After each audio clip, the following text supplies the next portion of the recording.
여러분들 안녕하십니까? 벌써 이제 강의가 10주차 강의에 접어들었습니다. 수출입 절차와 무역 계약에 대해서 지난 시간에 조금 했습니다만은 이제 그 개인이 무역을 하는 경우 무역 실무를 어떻게 할 것이냐는 부분에 대해서 지금부터 시작해서 이제 기말고사까지 아마 강의가 진행이 될 예정입니다. 개인이 그 무역을 처음 시작할 때, 무역 실무를 처음 시작할 때는 제일 먼저 하는 것이 뭐겠습니까? 제일 먼저 하는 것은 이제 해외 시장 조사를 하게 되지요. 그래서 해외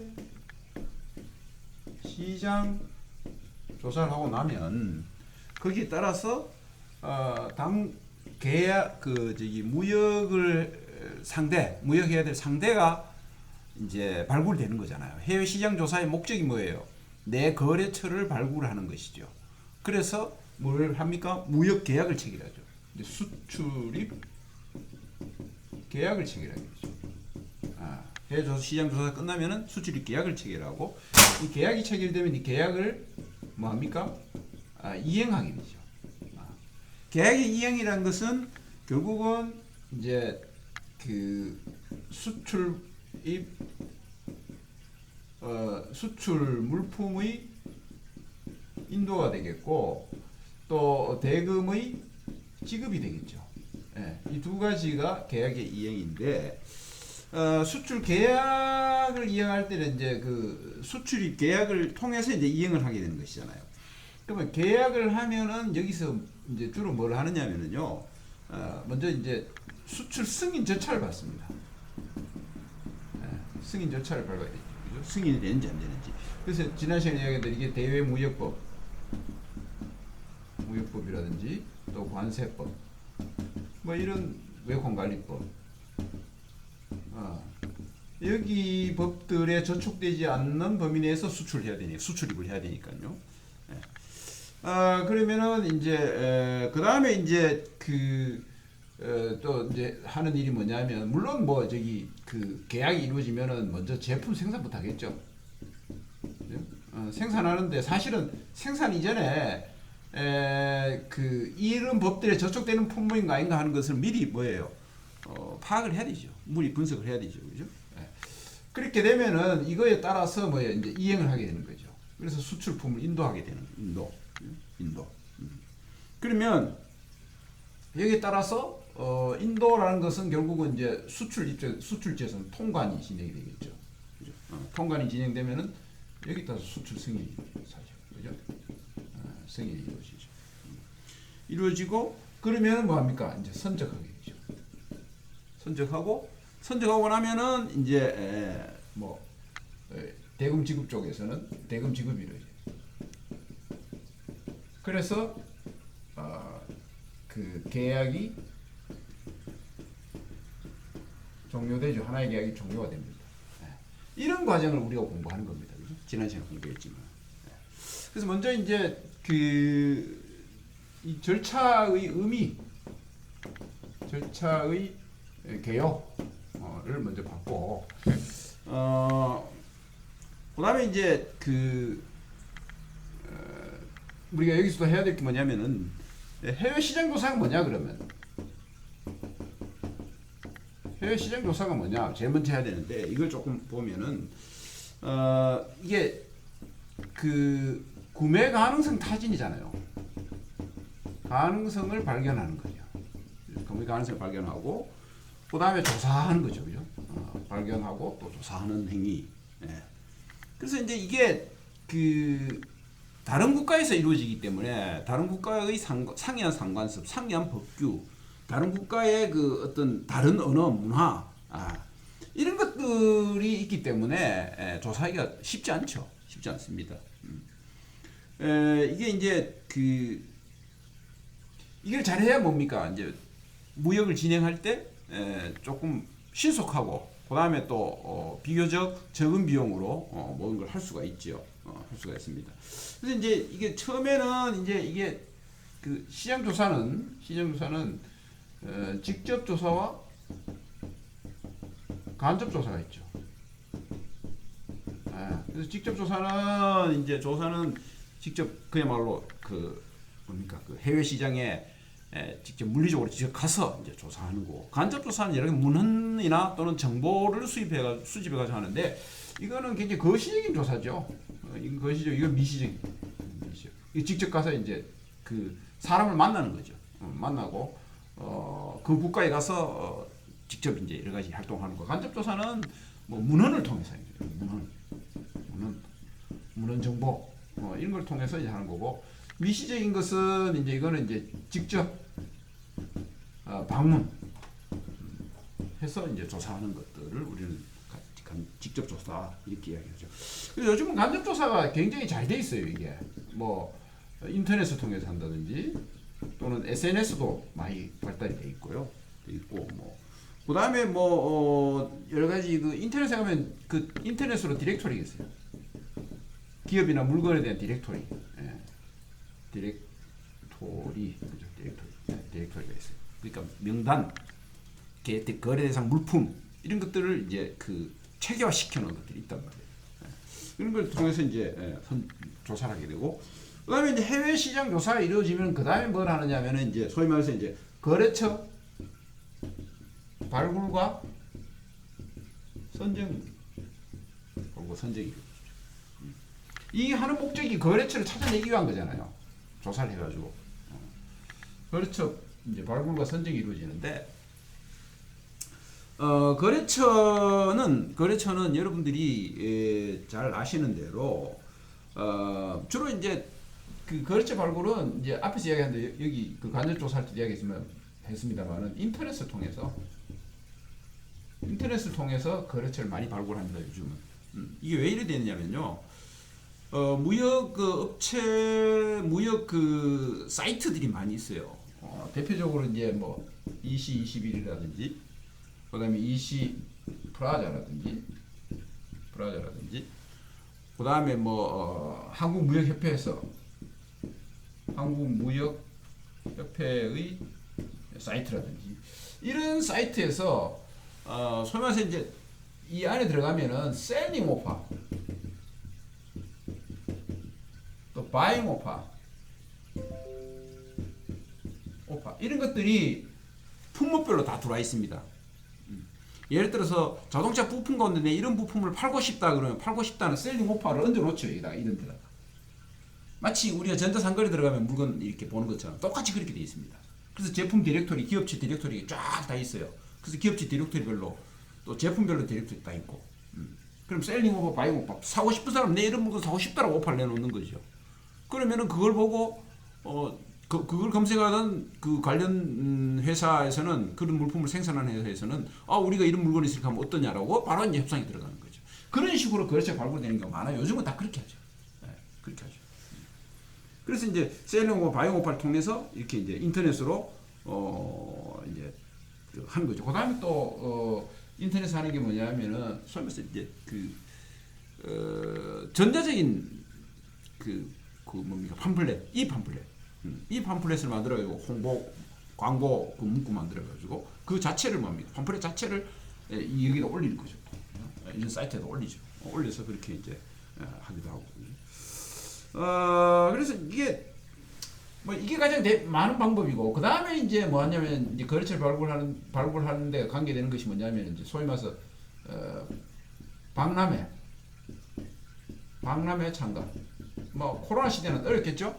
박람회를 참가하고 홍보물을 제작해가지고 현지에 가서 박람회에다 참가해가지고 거기서 뭡니까 서로 이렇게 커뮤니케이션 하는 거죠, 그죠? 그다음에 뭐 또 이 거래처 발굴과 관련하는 것이 이제 그 소위 말해서 해외 광고를 통해서 많이 하고, 그다음에 해외 공공기관 뭐 영사라든지 대사관이라든지 이런데 각국 상공회의소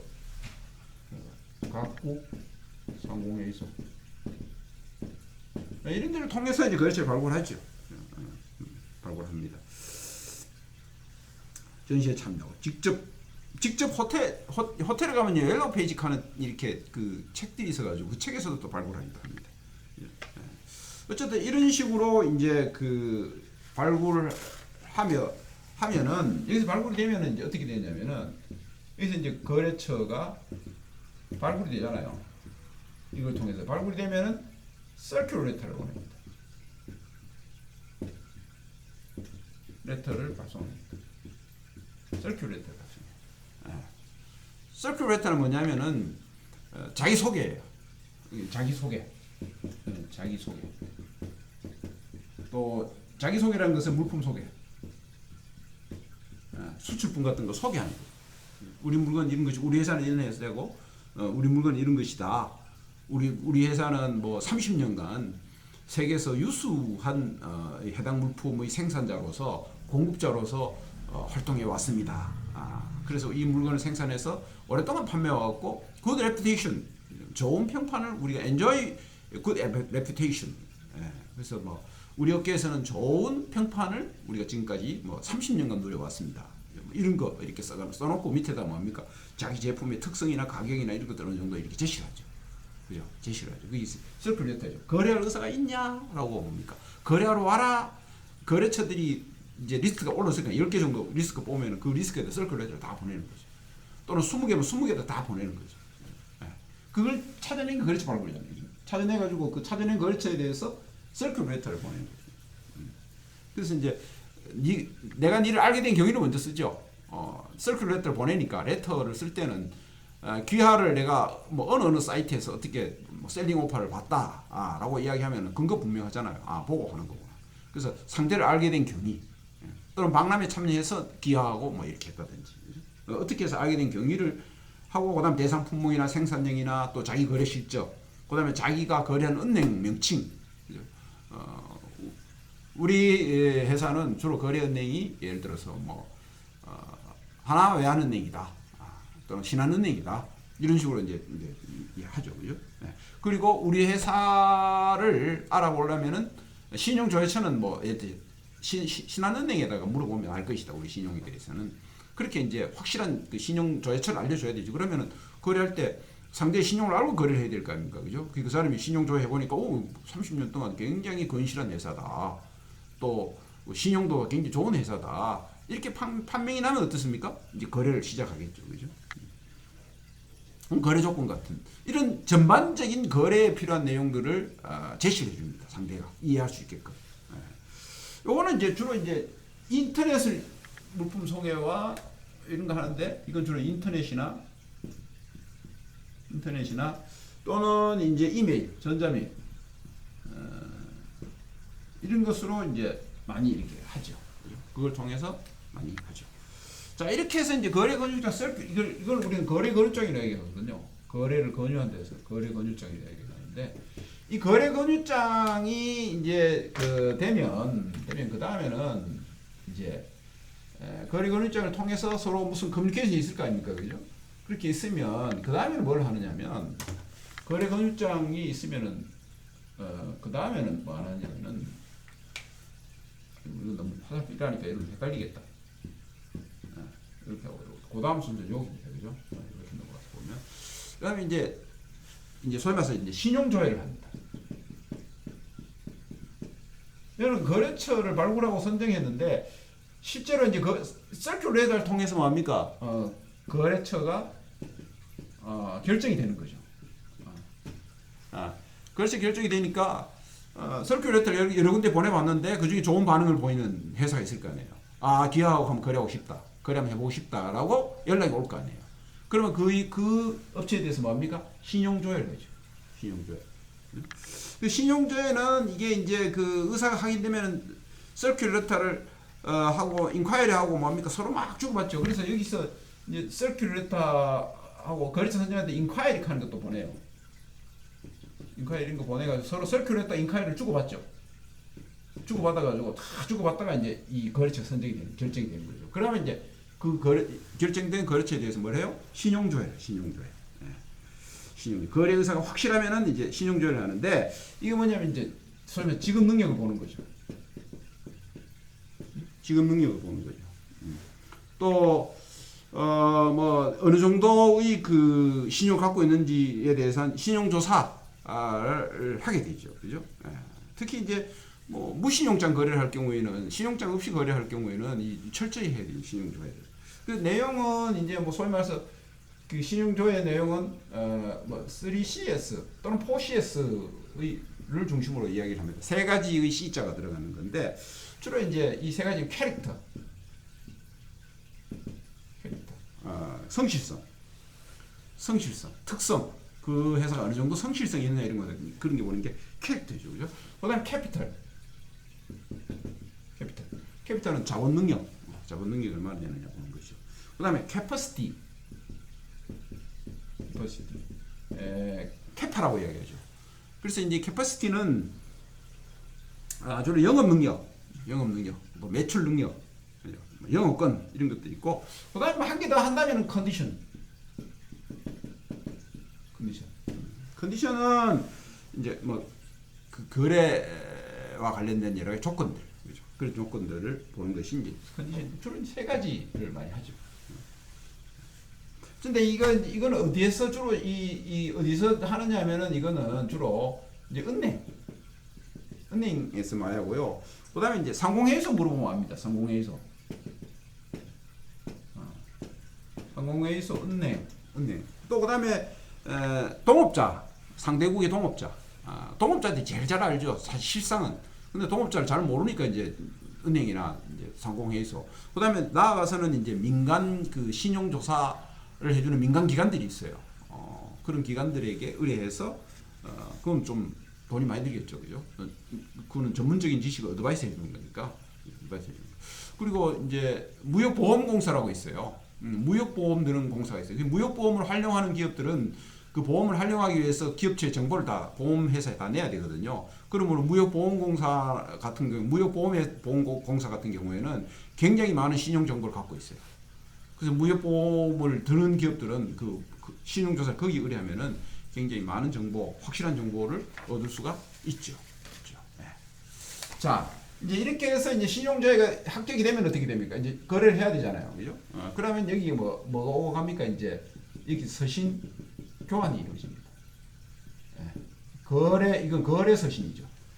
그래서 뭐 가격을 어떻게 하자든지 뭐 여러 가지 서신을 주고받죠, 그죠?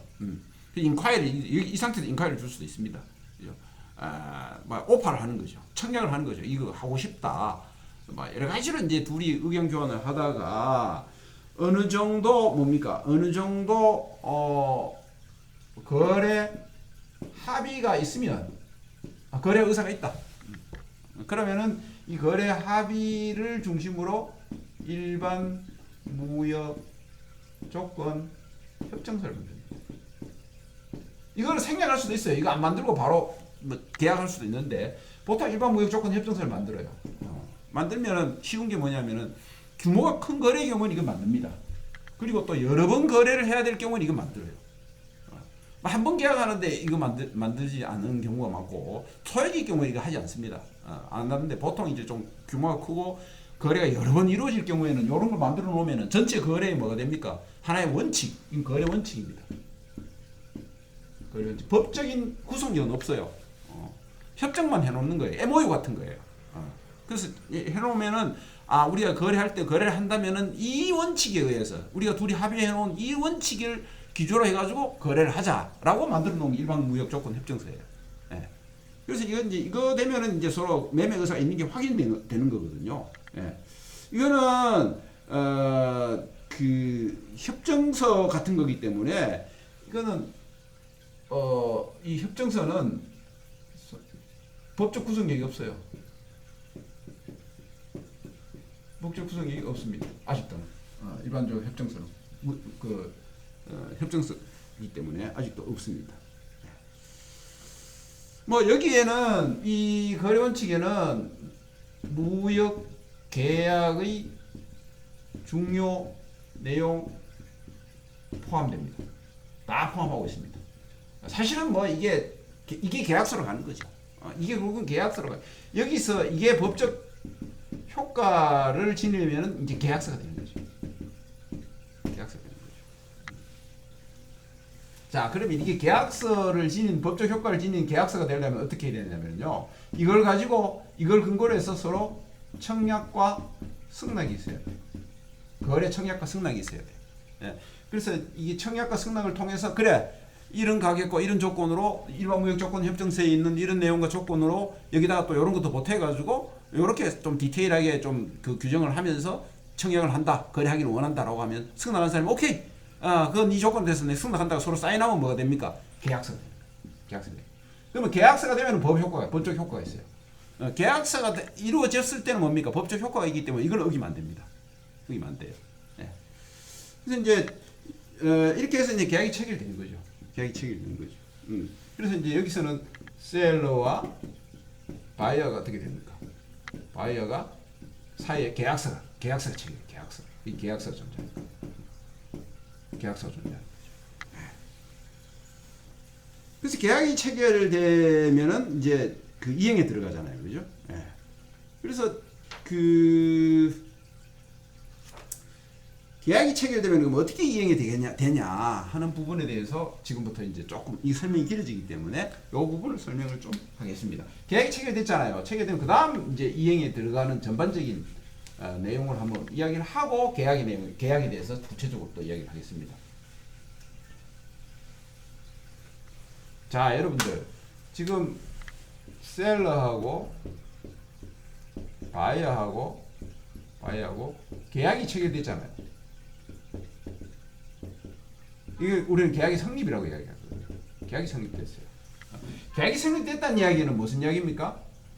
셀러는 물품을 공급하고 바이어는 대금을 지급하는 거잖아요. 대금 지급을 하겠다는 거잖아요. 그죠? 이걸 이제 체결됐는데 보통 무역계약에서는 처음 거래하는 당사자는 주로 이제 계약의 내용이 이제 그 7대 조건 켜가지고 7대 조건 또는 8대 조건에 결제 조건 같은 것들이 대금 어떻게 줄 것이냐 하는 부분이 있거든요. 이게 왜 먼저 설명하는 거 아니? 이게 대금 지급을 어떻게 하냐에 따라서 거래 형태가 달라집니다. 물품은 그냥 인도하면 되는데 대금 지급하는 방식은 몇 가지가 있거든요. 뒤에 하겠지만. 근데 이제 대표적으로 가장 많이 하는 대금 지급 방식이 뭐냐면은 신용장 조건.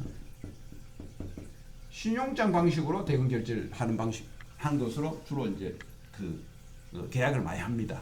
서로 당사자를 모르기 때문에 신용장이라는 제도를 통해서 대금 지급에 대한 신용을 확실하게 하고 나면은 뭡니까? 매도인은 물건을 주는 방식으로.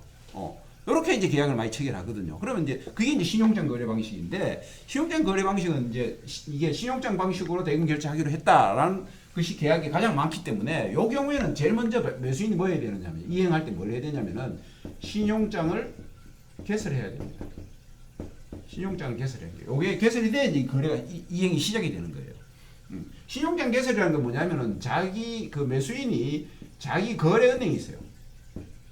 거래은행에 신용장 개설을 의뢰합니다. 신용장 개설 좀 해줘라고 자기 은행 예를 들어서 뭐 미국에 있는 이 사람 미국 사람이고 한국 사람이 수출하면은 두 사람이 이렇게 계약 체결했으면 미국에 있는 수입업자가 미국에 뭐 예를 들어서 뭐 아메리칸 뱅크다 아메리칸 뱅크다 그러면은 아메리칸 뱅크가 자기 거래 은행이에요. 거기다가 의뢰를 합니다. 신용장 개설 의뢰를 합니다. 개설 의뢰를 하죠. 왜냐하면 신용장 조건으로 결제하게 됐기 때문에 먼저 개설 의뢰를 합니다. 신용장 좀 개설해줘 이런단 말이에요. 그럼 교수님 신용장이 뭐예요? 여러분들 신용장이 뭡니까? 레터 오브 크레디트 해가지고 이게 뭐냐면은 여러분들 수출자가 물건을 못 보내는 당장 마음먹고 못 보내는 이유가 뭡니까? 대금을 못 받을 그 어떤 그 근거가 없잖아요. 못 믿잖아요. 내가 물건을 먼저 보냈는데 돈 못 받을 수도 있잖아요. 그 다음 돈을 먼저 보내면 물건 못 받을 수도 있잖아요. 서로 믿지 못하잖아요, 사실은.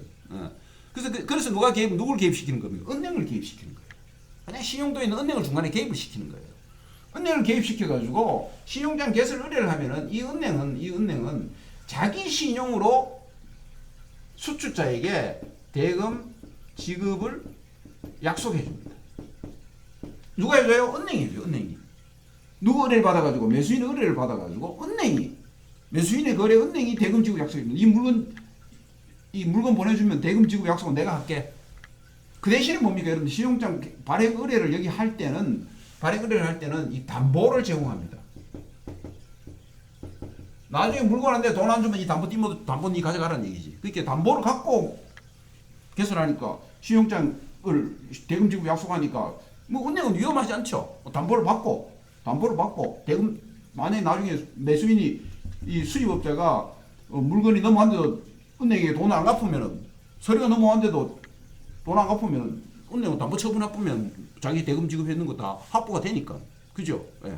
그래서 이제 담보를 지급하면서 신용장 개설 의뢰를 하고 신용장 개설 의뢰를 하면은 이 은행은 수출자에게 신용장이 뭐냐면은 이 신용장을 개설해주는 은행이 수출자에게 대금 지급을 약속하는 거예요. 여러분들 이 수출자는 수입업자는 대금 지급 약속해봤자 못 믿어. 근데 수출자는 수입업자의 은행이 대금 지급 약속을 어떻습니까? 그건 믿을 수 있죠. 예. 대금 지급을 내가 약속한다 이거지. 은행이 약속한다 이거지. 누가 의뢰를 받아요? 이 수입업자의 의뢰를 받아가지고 대금 지급을 내가 약속한다고 하는 것이 뭐예요? 그게 신용장이에요.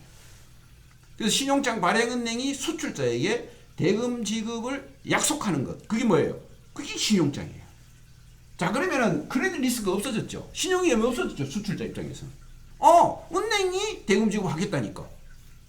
맘 놓고 해도 되겠죠. 그 대신에 뭐예요? 이 신용장에서 요구하는 조건이 있어요. 그래서 그 조건을 충족하면 대금 지급하겠다는 얘기죠.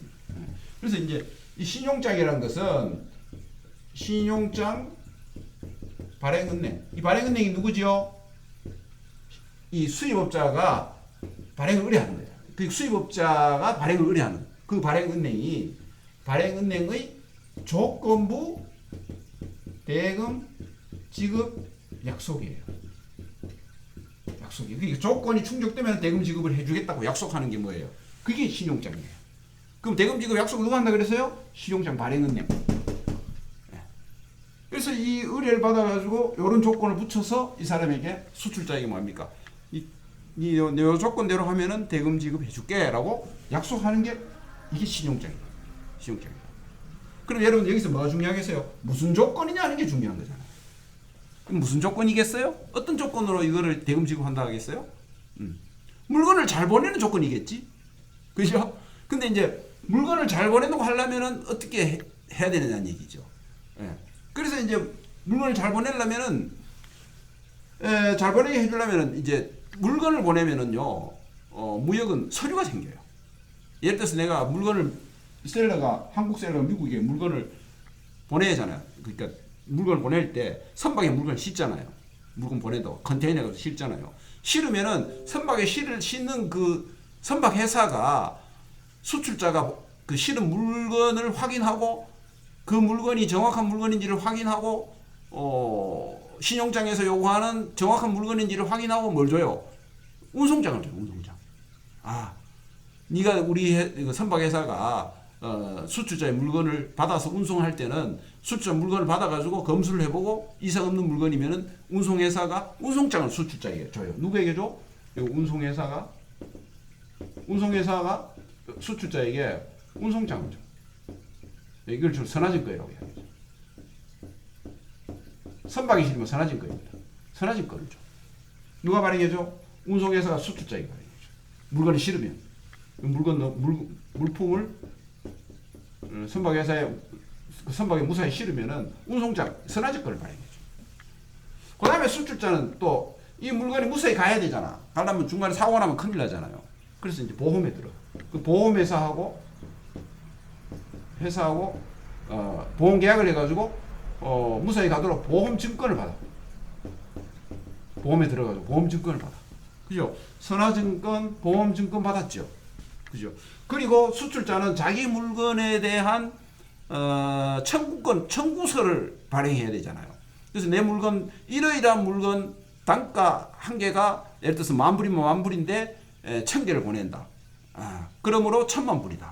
1,000,000불어치 물건을 이러이러한 숫자에 따라서 숫자에 또 이런 물건을 실었다. 이런 물건을 보냈다. 라고 자세하게 자기 물건에 대한 내력을 쓰고 가격 단가를 다 써가지고 총계 얼마다 해가지고 이제 확인해가지고 그걸 뭡니까? 서류를 만들어. 그걸 뭐라고 하냐면 송장이라고 얘기해. 인보이스, 송장이라고 얘기해. 이거 수출자 직접 만들겠지. 물건 명세. 이 물건에 대한 수출자 제일 잘 아니까. 그럼 여러분들이 한번 상상해 봅시다. 이 송장에 있는 물건이 송장에 있는 내용이 물건에 대한 수출자가 수입자에게 보낼 물건에 대한 가장 정확한 지식을 담고 있는 거잖아요. 정확한 내용을 담고 있는 거잖아요. 그러므로 이 수출자는 운송회사하고 운송계약을 체결할 때도 이 송장과 일치하는 내용의 뭐예요? 일치하는 물건을 실어야 될 거 아니에요. 그쵸? 예. 그 다음에 보험회사하고 보험 계약을 할 때도 이 송장에 있는 물건에 대해서 송장 물건과 정확하게 뭡니까? 보험에 들어야 될 거 아니에요. 그러므로 수출자가 발행한 송장의 내용과 보험회사의 그 보험 해당 물건하고 운송회사 실은 물건하고 다 똑같아야 돼요. 송장의 내용이 이 속에 다 들어있다는 얘기지. 사실은. 그죠? 그래서 대체로 이 세 가지 서류가 기본 서류예요. 네. 그 다음 플러스 뭐예요? 이제 소위 말해서 더 요구하는 서류들이 신용장에 있어요. 있을 수도 있어요. 원산지 증명서를 더 보내라든지 그 물건 원산지가 분명치 않으니까 메이드 인 코리아인지 메이드 인 차이나인지 그거를 분명히 하기 위한 원산지 증명서를 발급받아라 하면 우리나라 상공회의소 가가지고 원산지 증명서 발급받을 수 있어요. 예. 이거는 메이드 인 코리아임을 확인함 해가지고 써줍니다. 예. 그러면 그 원산지 증명서 플러스 될 수도 있어요. 그래서 이게 뭐냐면 이 미국에 있는 아메리칸 뱅크 신용장 발행은행이 요구하는 서류가 있어요. 근데 이 요구하는 서류는 누가 요구했겠어요? 여기서는 은행이 요구하지만 사실 그 내용은 수입업자가 이 계약에 있는 내용대로 요구를 하는 거예요. 이해되시죠? 그러니까 계약에 있는 서류대로 내용대로 요구를 하니까 이 사람은 그 내용을 중심으로 해가지고 이제 신용장 발행할 때 이러이러한 내용을 충족하는 서류들을 다 갖춘다는 얘기는 뭐예요? 수출자가 다 이행했다는 얘기예요. 네. 수출지 국가에서 할 일 다 한다는 얘기예요. 다 해가지고 그 결과물로 서류가 나온단 말이에요. 그러면 그런 서류를 가져와야 이 은행은 뭐 준다는 얘기예요. 돈을 주겠다고 약속하는 게 뭐예요? 그게 신용장이에요. 그래서 이런 서류들을 다 신용장에 요구하는 서류들을 수출자가 다 갖춘다는 것은 수출자 물건을 보내는 행위가 똑같단 말이에요. 사실은. 네. 그리고 그걸 은행이 딱 그렇게 요구를 하면서 그 보내는 조건으로 다시 말해서 이런 서류를 가져오는 조건으로 내가 대금 지급을 약속한다는 얘기지. 누가 해? 은행이 한다는 얘기지. 그러면은 신용장을 받은 이 신용장을 이렇게 대금 지급 약속을 한다는 것은 신용장을 수출자에 보냅니다.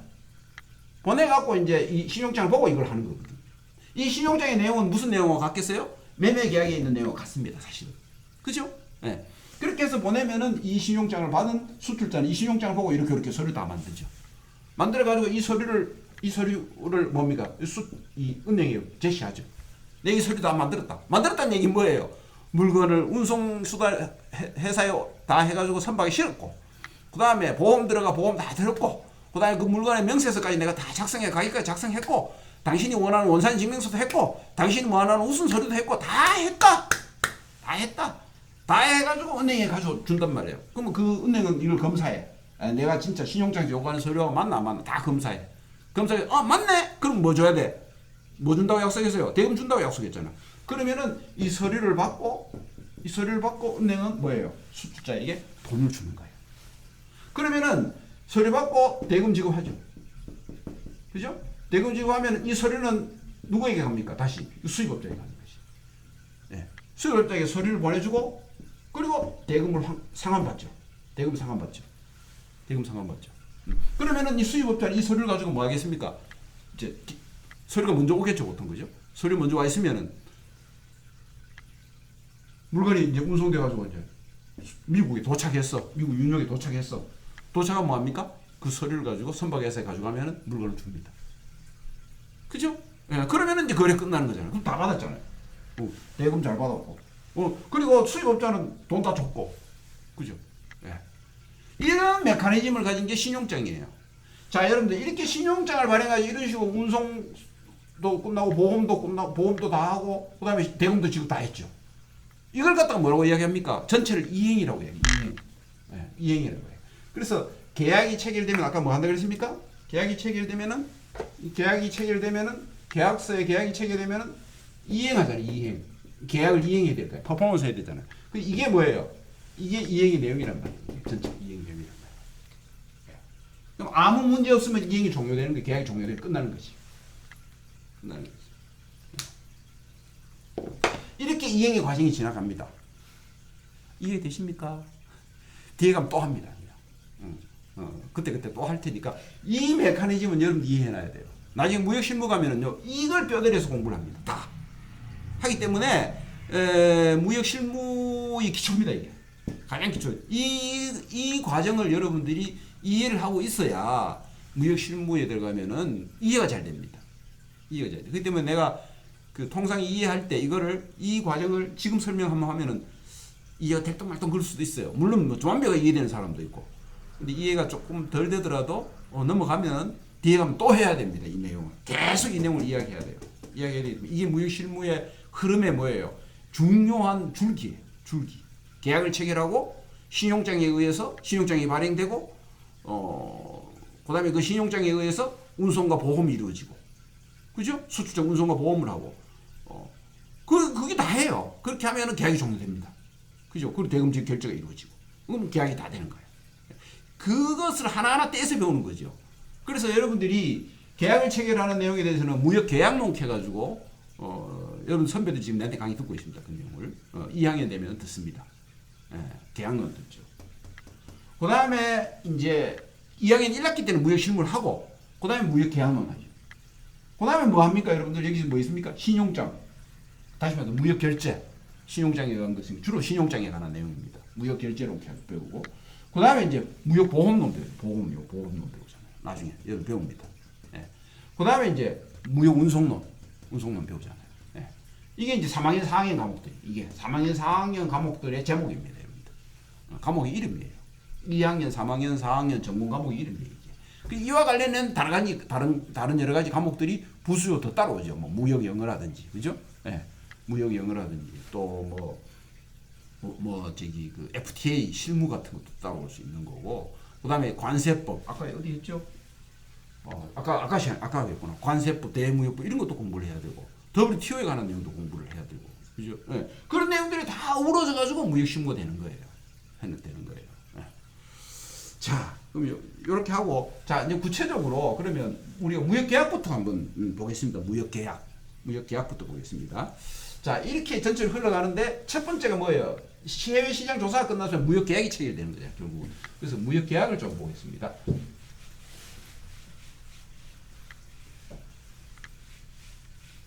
여러분들 요것만 잘 이해하면 무역 실무 듣는데 하나의 로드맵이에요. 이게 로드맵이에요. 그래서 이 내용은 반드시 여러분들이, 내가 지금 방금 이야기한 내용은 무역 계약의 무역 실무의 로드맵입니다. 로드맵. 그러니까 그 내용은 머릿속에 쫙 그 흐름을 여러분들이 머릿속에 다 넣어놔야 돼. 넣어놔가지고 이거 공부했으면 다음에 뭐다? 그 해외 시장 조사를 끝나면 그 다음에 무역 계약이죠. 큰 제목이 무역 계약이잖아요. 무역 계약이고, 무역 계약이 끝나면 뭡니까?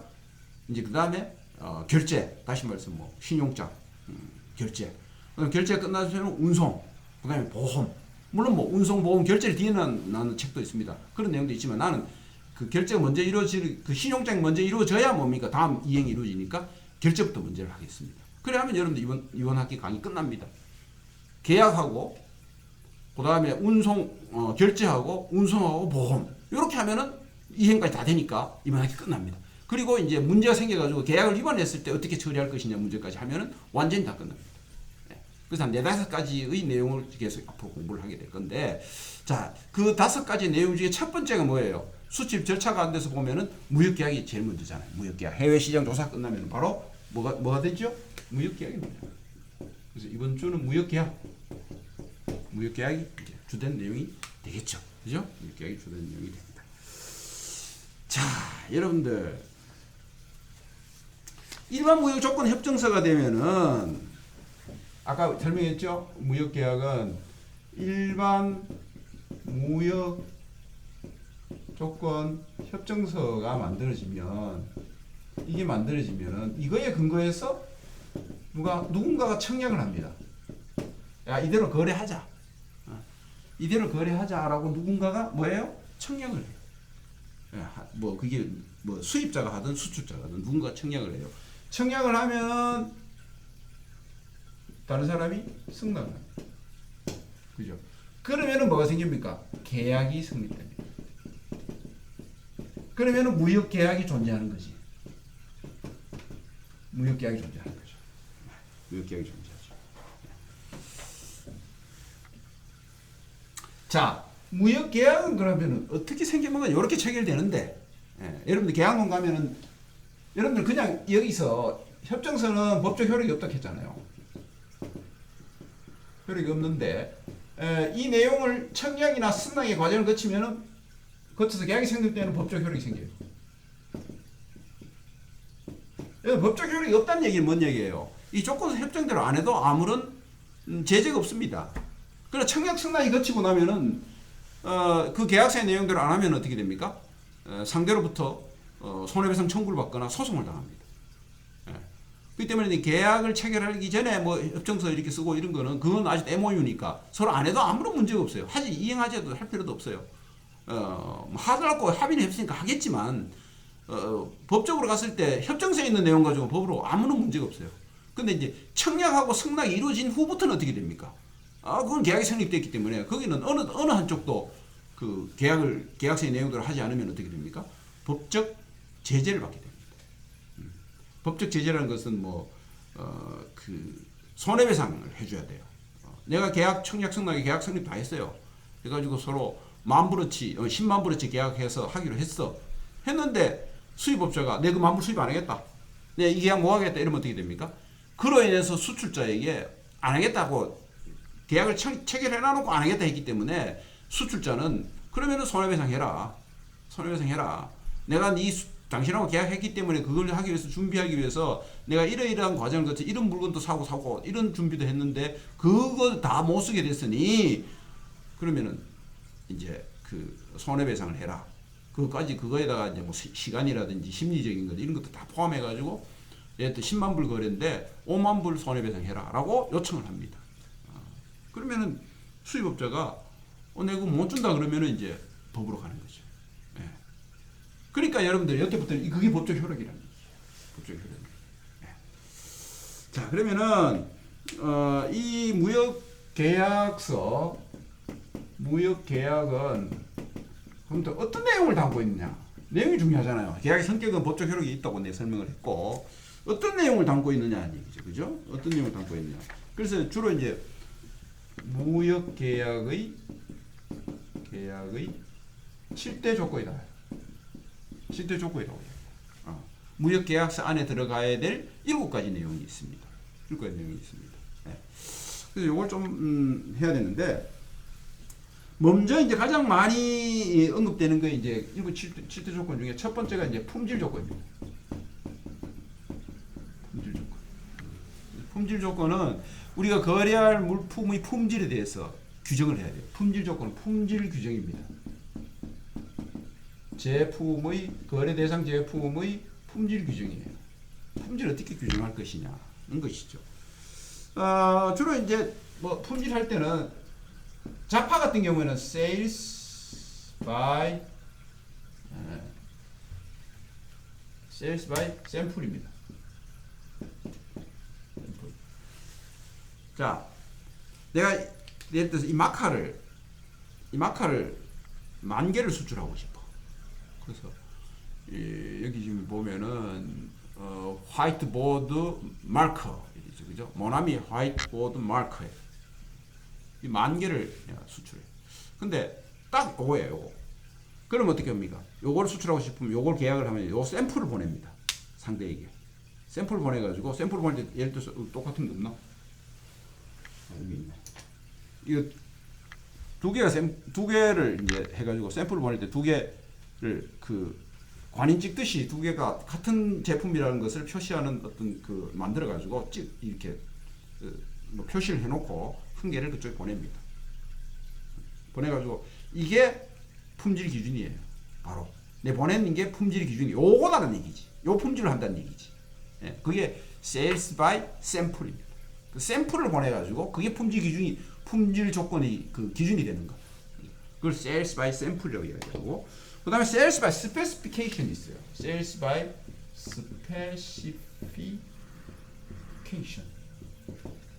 specification은 뭐냐면 설명서거든요. 상세하게 설명서가 있는데 설명서가 이제 품질 기준이 되는 거예요. 주로 저런 거는 이제 예를 들어서 뭐 기계 제품 이런 것들은 이 샘플 보낼 수가 없잖아요. 너무 크니까. 그러면 청사진 같은 거 해서 보내죠. 그죠? 예를 들어서 뭐 카메라다 그러면은 물론 카메라 한 대를 보낼 수도 있겠지만은 카메라 비싸니까 카메라 설명서를 보내죠. 홍보 비디오를 찍는다든지 해가지고 여러 가지 사진을 넣고 또 재원이라든지 구조라든지 그런 데 대해서 설명서를 쫙 집어넣어 가지고 뭡니까 보내주죠. 그러면 그 설명서가 뭡니까? 이 설명서대로 물건을 팔겠다는 얘기잖아요. 그러면 오케이 하면 뭡니까? 설명서대로 물건을 만들어주면 되는 거예요. 보내주면 되는 거예요. 그게 sales by sample이에요. 그러니까 설명서가 품질 기준이 되는 거예요. 그 설명서와 다른 물건이 오면 어떻게 됩니까? 그건 계약 위반이에요. 그 설명서 기준, 아까는 샘플이 기준이었죠, 그죠? 요거 샘플이 기준이었죠. 그 다음에 이제 sales by type 있어요. type. 또는 이제 타입이라고 하는데, 이거는 이제 뭐냐면 규격매매입니다. 규격매매라는데, 이거는 이제 예를 들어서 뭐 KS 마크가 붙은 제품, 이건 KS 뭔지 모르죠? 한국 표준품이에요. 그래서 한국 그 정부에서 인정한 품질이거든요. 그래서 미국의 JIS, 한국에도 뭐 UL 같은 것도 있죠, 그죠? UL 같은 마크들, 그런 마크가 있어요. 제품의 품질을 보증하는 마크가 있어요. 그런 마크가 붙은 제품이 뭐예요? 그게 품질 기준이 되는 거예요. 그 마크를 획득한 제품이어야 돼. KS 마크가 없는 것은 하지 않는다는 얘기지. 예를 들어서 뭐 이 모나미 보드 메이커인데, 보드 마크인데 이 마크에 KS 마크가 없으면 안 됩니다. 그래서 KS 마크를 붙여서 KS 마크를 획득해가지고 판매하는 조건이에요. 그러면 내가 이 모나미 회사에서 어떻게 됩니까? 한국 제품 표준원에다가 이 KS 마크 해당이 되는지 봐주시고 봐가지고 검사가 된다 그러면 KS 마크 붙여줍니다. 그러면 그게 뭐예요? KS 마크 자체가 기준이 되는 거예요. KS 마크가 없으면 안 된다는 얘기죠. 그러니까 한국 정부에서 인정한 제품이지, 규격을, 그죠? 그런 것들. 그 다음에 sales by brand. 그럼 여러분들 모나미 보드 마커, 모나미 보드 마커 10,000개. 그러면 모나미가 뭐가 됩니까? 기준이 돼요. 나이키 신발, 나이키 에어 신발 그 제품 번호 몇 번, 만족. 그러면 나이키가 뭐가 됩니까? 그게 품질 기준이에요. 코카콜라 뭐 2리터 그 페트병에 있는 2리터 몇 박스, 그죠? 그러면 그 코카콜라가 뭐가 됩니까? 브랜드가 자체가 뭐가 되는 거예요? 품질 기준이 되는 거예요. 브랜드가 품질이 높은 sales by brand죠. 그죠? 이런 게 이제 주로 이제 많이 사용됩니다. 품질 계약서 규정할 때 sales by sample이다, sales by specification, sales by type이다, sales by brand 이런 내용을 집어넣죠, 계약서에다가. 그죠? 집어넣죠. 그 다음에 이제 sales by standard. 표준. 이건 주로 이제 농산품 어떻습니까, 여러분들? 그 공산품이 아니기 때문에 품질을 일률적으로 규정 못 하잖아요. 그러면 그 농산물 가운데서도 표준이 되는 품 정도, 중간품이나 표준품을 품질 기준을 한다, 이렇게 하는 경우가 많죠. 일률적으로 공산품처럼 이렇게 다 못하니까 sales by standard 해가지고 그냥 표준품 정도로 해서 이제 보내면 된다라는 거죠. 그죠? sales by standard, 그죠? standard. 그런 것이 있고, 또 뭐 광물 같은 경우에는 또 뭐 상품 적격 품질 조건 이렇게 해가지고 GMQ 이런 것도 있어요. GMQ 이런 것도 있어요. 근데 그런 건 나중에 여러분들이 좀 더 그 무역 실무할 때 상세하게 배우고 뭐 이런 식으로 품질 조건을 표시를 합니다. 그죠? 그다음 두 번째로는 이제 수량 조건입니다. 수량 조건. 이거는 이제 계약 물품의 수량이잖아요. 수량을 정해야 되잖아요. 여러분 수량에서 제일 중요한 게 뭐냐면요, 이 단위입니다, 단위. 우리는 그냥 몇 개 이러지만 자들은 몇 타전, 더전도 되고, 그죠? 몇 팩 이렇게도 되고. 그래서 단위가 참 중요합니다. 그리고 같은 단위라도 오해를 불러일으킨 단위, 서로 오해가 되는 단위가 있을 수 있어요. 예를 들어서 톤이다 그러면요, 톤이다. 우리는 1000kg잖아요, 1톤이. 1톤이 1000kg잖아요. 근데 이 톤에는요, 셔트 톤도 있어요. 또 롱톤도 있어요. 그래서 셔트톤은 2000kg 안 됩니다. 이거 1000kg보다 작아요. 작고, 롱톤은 1000kg보다 커요. 무게를 달면 킬로그램으로 보면은, 예. 그래서 그냥 톤 이러면 안 됩니다. 계약서 표시할 때 롱톤인지 셔트톤인지 그냥 킬로, 이걸 갖다 우리 킬로톤이라고 이야기하거든요. 킬로톤이라고 이야기하는데, 이걸로 할 때, 우리는 주로 이걸로 하잖아요. 근데 영미로 가면은 롱톤, 셔트톤 쓰는 데가 있거든요. 그렇기 때문에 이제 이 단위를 잘 해야 되죠. 우리는 이 개념인데 다른 사람 다른 개념 쓰니까 쓸 땐 그냥 톤 쓰지 말고 킬로톤이라고 써야 됩니다. 그래서 써줘야 이제 수량 조건이 되는 거죠. 네. 무게는 그렇고 그다음 수량도 개수죠. 개수 그죠? 피스도 있고 세트도 있고 다저도 있고 그죠? 케이스, 베일 주로 이제 뭐 이렇게 그 약간 그 뭐 농산물 이런 거는 베일로 많이 하고요. 그죠? 백으로 많이 하죠. 그죠? 백으로 많이 하고 그다음에 이제 그 일반 공산품은 케이스, 몇 케이스 그죠? 그렇게 많이 합니다. 그래서 이런 것들에 대한 것들이 그 이해가 필요하고 면적도 여러분들 우리는 뭐 평으로 하잖아요. 그죠? 평으로만 몇 평 뭐 이렇게 이야기하는데 그 사람들은 이제 스퀘어 피트 피트로 하거든요. 몇 피트. 그죠? 스퀘어 피트가 하고 우리는 그다음 어떤 데 제곱미터로 하기도 하고. 제곱미터가 제일 편합니다, 사실은. 제곱미터로 하는 게 제일 좋아요. 그게 뭐 가장 보편성이 있으니까. 그럼 단위를 분명히 써줘야 됩니다. 그래서 자들이 저쪽에 있는 애들이 영유의 애들이 스퀘어 피트로 많이 온단 말이에요. 오면은 그거를 제곱미터로 환산해서 또 봐야 됩니다. 그런 것들이 있어요. 여러분 화장품 사보세요. 우리는 100ml, 80ml 뭐 이렇게 용량이 적혀져 있잖아요. 쟤들은 몇 온수 뭐 그죠? 그렇게 돼 있잖아요. 그러니까 온수를 이게 뭐 온수 뭐 얼마가 되느냐 계산해 봐야 돼. 그죠? 그래서 그런 것들을 우리가 이제 그 수량 표시할 때 그죠? 길이도 어떻습니까? 우리는 미터인데 자들은 뭐예요? 야드 이런 것도 있잖아요. 이제 이런 단위의 문제가 수량에서는 가장 필요하다. 그 다음에 이제 수량에서 요것만 마치겠습니다. 수량에서 이제 해야 될 게 more or less라고 있어요. more or less clause라고 있어요. 이거 주로 이제 농산물 또는 광물 이런 경우에는 이 규정이 들어갑니다. clause가 들어가요 안에. 그래서 more or less 5% 하면은 5%만 해도 좋고 적어도 좋고 그 정도는 정확한 양으로 본다 이거죠. 그죠? 정확한 양으로 본다. 그 농산물이나 광물 같은 경우에 여러분들 공산물처럼 몇 킬로그램이 딱 나오잖아요. 그렇기 때문에 more or less clause 넣어놓죠. 5%만 해도 정확한 양으로 보고 적어도 정확한 양으로 본다라는 그런 의미에서 more or less 5% 그죠? 5% 이렇게 놓으면 5%의 과부족을 허용한다 이 뜻입니다. 수량에서 그죠? 그래서 수량 조건까지 하고 조금 쉬었다가 가격 조건과 포장 결제 조건 쭉 해서 하도록 하겠습니다. 근데 좀 쉬었다가 조금 다음 시간에 좀 하겠습니다. 수고 많았습니다.